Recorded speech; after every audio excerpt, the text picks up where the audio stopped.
Hello and welcome to Ramblings of a 42-Year-Old Man. Chris Smith here with you as always. It's been a little while since we've had a video on this channel, but I will tell you the reason why is I've been doing a lot of reading.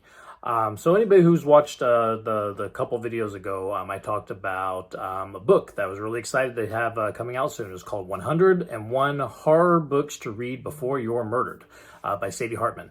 And this book came out...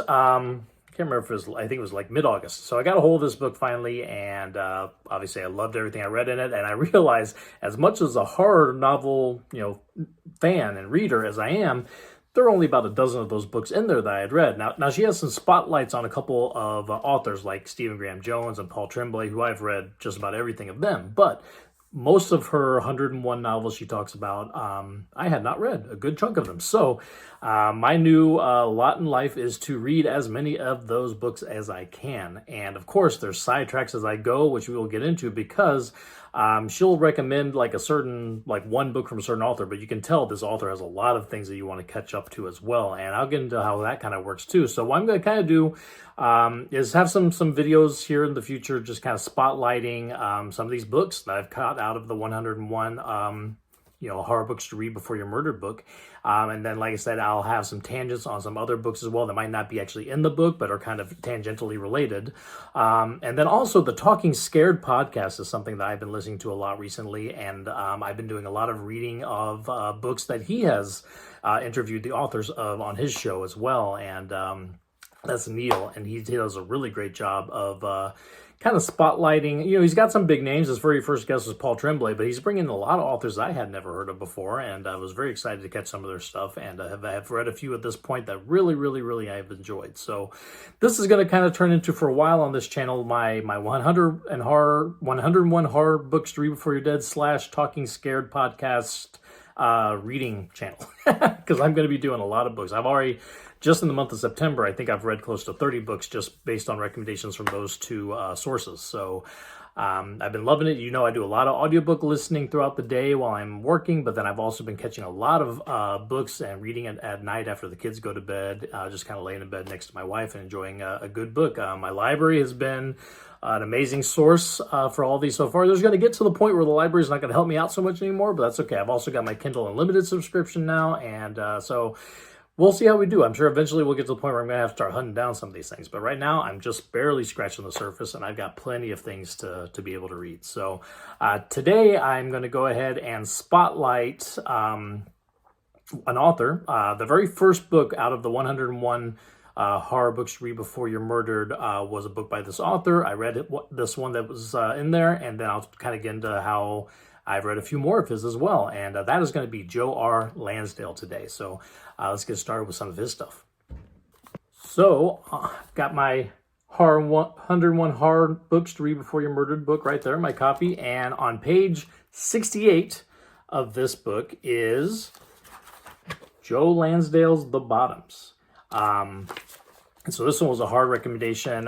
There's one, I don't really remember exactly what it was that made this be the first one that I decided to pick up, because I went through here and I checked off a bunch that I needed to. I will say this was available on my Libby app for my library as a ebook, and I think I maybe just alphabetical order. This is one of the first ones I was able to get a hold of that was available to read. And I have heard the name Joe R. Lansdale before. I've read a lot of short stories, collections that had short stories of his in there, so I kind of knew him from his short stories.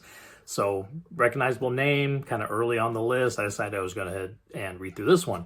And here's kind of the things Sadie Hartmann talks about that kind of got me into this. So she says that she's picking the first book of his that she's read. 100% belongs on the list of best horror has to offer. If people recommend Robert Buchanan's A Boy Life or Stephen King's Joyland, The Bottoms also belongs here. I love both of those books, so that was a big incentive to catch this one. And then here's the sentence. So here it is. Your assignment is to read it because no one will ever forget it. So that was a big push. So I picked up The Bottoms and read that and did absolutely fall in love with this book. So The Bottoms is kind of set in early 1900s, around the 1930s. I think the Great Depression has just kind of taken place. It's East Texas. It's very Southern Gothic. It's near the Sabine River. And Henry is our narrator. He's about 12, 13 years old. He's got a younger sister, Thomasina, he calls Tom. And they're kind of playing in this river area called the Bottoms, part of the Sabine River, and they come across a body, and that kind of kicks things into gear. Now, Henry and Tom's father, Jacob, he is the town constable. He's also the town barber. Very, very small town in the eastern Texas area. And I just gotta say, Daddy, as he's called throughout the book, because it's being narrated by his son, I love this character. I've had my own daddy issues in the past and stuff, but the father characters in a lot of these horror novels I read are usually scummy or non-existent or just bad people. It's really great when you see one that is so good and just got charismatic and is trying to be good, and he's living in this time where it's hard to be a good man sometimes. He does a great job. I think I did a tweet out to Joe Lansdale and Sadie Hartmann talking about how much I love this book, and I said that this is my favorite father figure in literature since Atticus Finch. So from To Kill a Mockingbird, that's how much I love this character. Now again, I said this is kind of a hard time to be a good man. The racial tension is thick in this book. There's a really disturbing lynching scene that takes place about halfway through that is hard to read, but it really gets out there the times that this is in and how hard it is to kind of live in that time and to be a good person. So again, they're investigating with this body. That more bodies do pop up throughout, and yeah, it's just I love this book a lot. So again, I got on Twitter and I tweeted to Joe Lansdale and Sadie Hartmann, just telling her, thank you for this recommendation. I really love this book. What I love about Twitter, as much as I keep calling it Twitter, I know it's called X nowadays. I don't particularly care. It's still Twitter. As awful as Twitter can be, what I do still love about it is some of the interactions you get with people like I never thought in a million years I would get a tweet back from the person whose book I just read, or the 101 horror novel book that I just read. I would never think so. And both of them tweeted back, and Sadie specifically recommended some more Joe Lansdale stuff, which is why we're going to get into a few more Joe Lansdale books here that weren't in the 101 Horror Books Read Before You're Dead book, but I consider recommendations right along with her because they were recommended by the author herself. So we're going to get into those, but The Bottoms was kind of my start. Really loved it. Obviously was a strong beginning to this 101 horror novels to read before you're dead, horror books to read before you're dead. And we'll get into the next one that I picked up, which was the recommendation from Sadie Hartmann. So from that tweet that I sent out, Sadie Hartmann tweeted back, and she was so glad I loved it, and she said, I also recommend The Edge of Dark Water. Now, Edge of Dark Water, it kind of takes place to a similar time frame of The Bottoms, kind of that post-Depression, early 1900s feel. I think this takes place maybe it's a little bit after. I love this. The first blurb that says on the back of the book is Mark Twain meets Stephen King. That's pretty cool. So the character of May Lynn, she's a young girl. She has dreams of going to Hollywood. She's living in this East Texas area near the Sabine River, kind of same area where The Bottoms took place, maybe a little further up the river. Unfortunately, her body is found in the river, and her friends, some of who actually found the body, decide that they are going to take her ashes to Hollywood. So go ahead and have her ashes spread over Hollywood. So the whole novel is about this journey that they try to take. They're going to go by raft down the river to get to this bigger city where they can hope to take a bus to Hollywood. And it is Sue Ellen, who was the kind of our narrator. She was the best friend of May Lynn, and Terry and Jinx are her other two friends, and they decide they're going to jump on this raft and go down.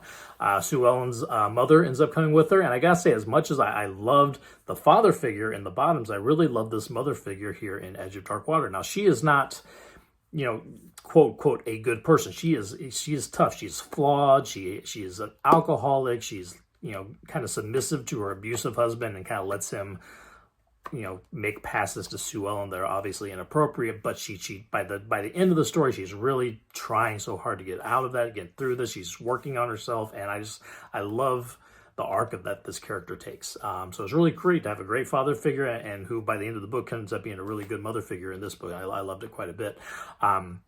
So they're traveling down the river, which is already tough. You're going down the river on the raft, but they're also being followed by people because they found some stolen money that they're going to use to try to get themselves to Hollywood. And of course, there's people after this money, and so there's your kind of your hook of the novel. So I like this one a lot too. The bottom's a little bit more for me. I love the bottom. I think the father figure of that one just really seals it for me there. But I love these characters in this one, the younger characters, Sue Ellen and Terry especially. Jinx can get slightly annoying at times because she's so brash and has no filter. And sometimes she's like, girl, don't say that. But, you know, you got to love those kind of characters as well.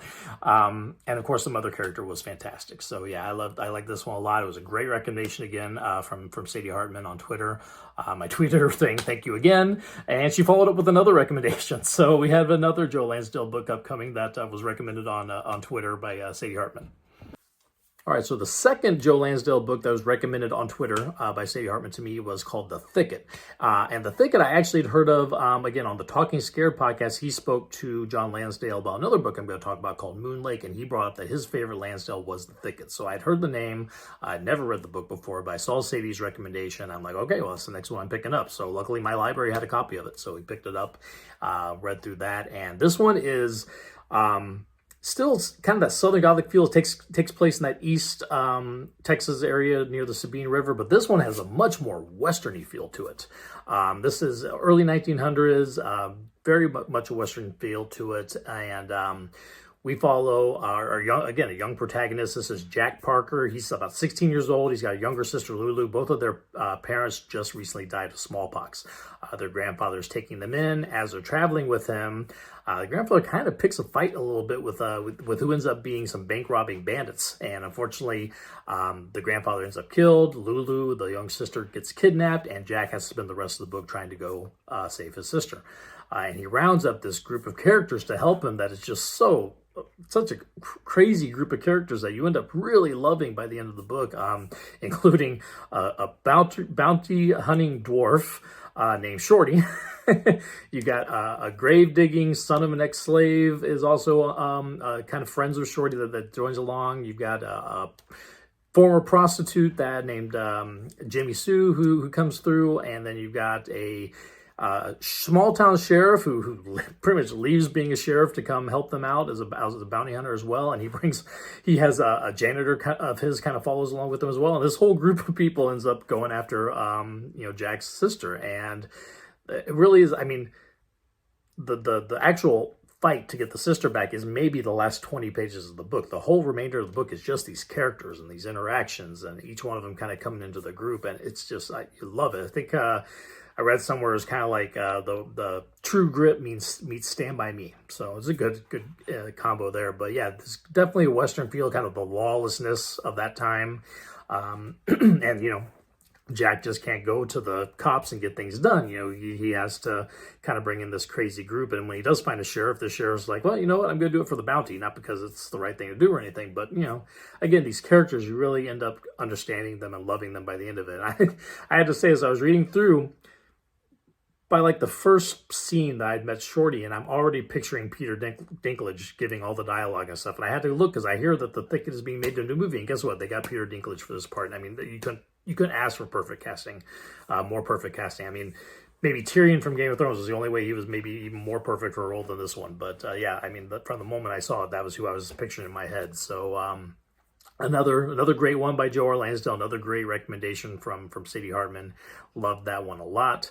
We'll do one more Joe Lansdale one. I mentioned the Talking Scared podcast had Joe Lansdale on to talk about Moon Lake, and so we're going to talk about Moon Lake next. So Moon Lake, last one I'm going to talk about today, was a recommendation from Talking Scared podcast. He actually brought Joe on to talk about the book and put this one more on my radar. So the first couple, the bottoms, Edge of Dark Water, those are definitely Southern Gothic.